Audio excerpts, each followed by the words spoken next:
ජීවිතේ නිරන්තරයෙන් මෙනෙහි කරන්න ඕනේ කරුණු කාරණා කීපයක් තියෙනවා. ජීවිතේ නිරන්තරයෙන් සිහිපත් කරන්න ඕනේ ටිකක් තියෙනවා. ඒ තමයි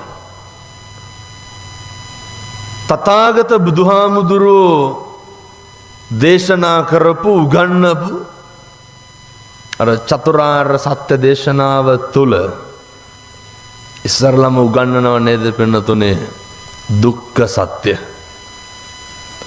මේ දුක්ඛ සත්‍ය ඇතුලේ මොකක්ද පැහැදිලි කරන්නේ?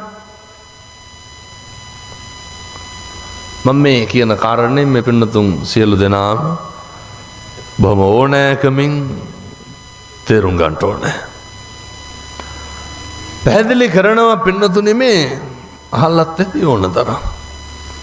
ජාතපි දුක්ඛාන ඉපදීම හරි දුක. දැන් හිතමු බලන්න.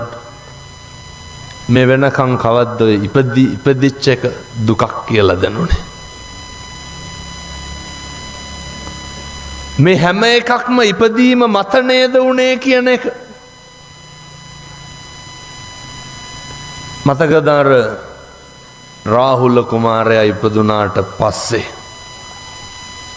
අපේ බෝධිසත්ව උයන් කෙලියට ගිහින් හිටියේනේ.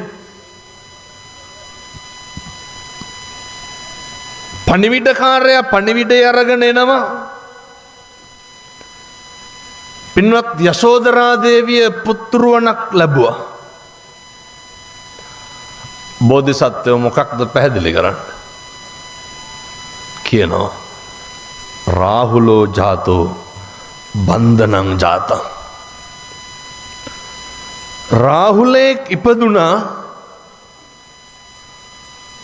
බැඳීමක් ඇති වුණා. බැම්මක් ඇති වුණා.